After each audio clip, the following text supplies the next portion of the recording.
एक युवक ने शादी के कुछ साल बाद पिता से कहा कि वह विदेश जाकर व्यापार करना चाहता है। पिता ने उसकी मंजूरी दे दी।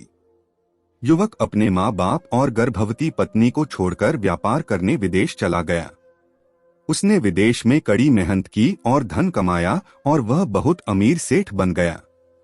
लगभग 15 वर्ष धन कमाने में बीत गए तो उसे वापस घर लौटने की इच्छा हुई। पत्नी को पत्र लिखकर उसने आने की सूचना दी और जहाज में बैठ गया। वह सेठ कुछ दिनों बाद अपने नगर पहुंचा। नगर के एक चौराहे पर ही उसने देखा कि एक व्यक्ति एक बोर्ड के साथ खड़ा था। उस बोर्ड पर उसने लिख रखा था, बेशकीमती ज्ञान के सूत्र। सेठ ने उस व्यक्ति के पास जाकर पता किया तो उसने बताया कि मैं बेशकीमती ज्ञान के सूत्र बेच रहा हूं।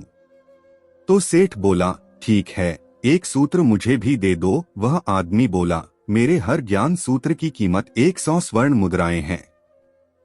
सेठ को यह सौदा महंगा तो लगा, लेकिन उसने एक ज्ञान सूत्र खरीद लिया।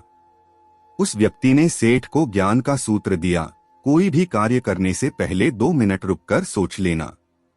सेठ ने वह सूत्र अपनी डायरी में लिख लिया। सेठ को अपने घर पहुंचते पहुंचते रात हो गई।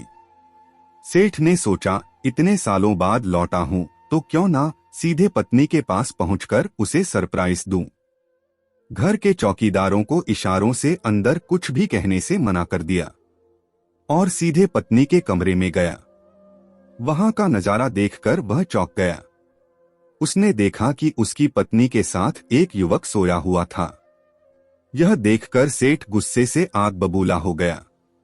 वह सोचने लगा कि मैं परदेश में उसकी चिंता करता रहा और यह यहाँ अन्य पुरुष के साथ सो रही हैं। आज मैं इन दोनों को जिंदा नहीं छोड़ूंगा। वह गुस्से से अपनी तलवार निकालकर दोनों पर वार करने ही जा रहा था। इतने में उसे 100 स्वर्ण मुद्राओं के बदले जो ज्ञान सूत्र खरीदा था, उसकी याद गई कि कुछ भी कार्य करने से पहले 2 मिनट सोच ले। वह 2 मिनट सोचने के लिए रुका। उसने तलवार वापस पीछे हटाई, लेकिन वो किसी बर्तन से टकरा गई।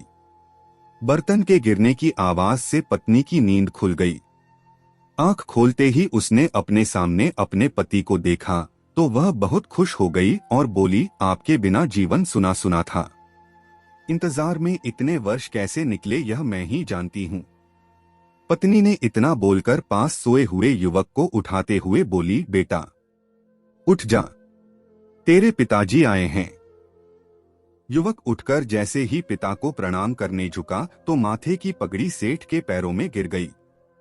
उसके लंबे लंबे बाल बिखर गए। सेठ की पत्नी ने कहा, यह आपकी बेटी है। इसके सम्मान को कोई आंच न आए, इसलिए मैंने इसे बचपन से ही पुत्र के समान पालन पोषण और संस्कार दिए हैं। यह सुनकर सेठ की आंखों से आंसू की धारा बह निकली।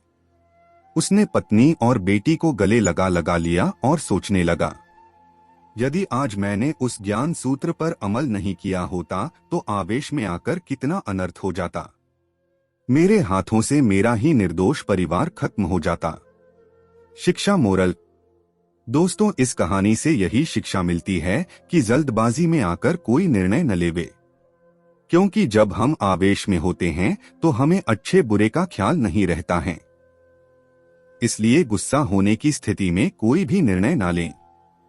कुछ देर रुके और दिमाग ठंडा होने दें और फिर सोचें कि क्या सही है, क्या गलत है।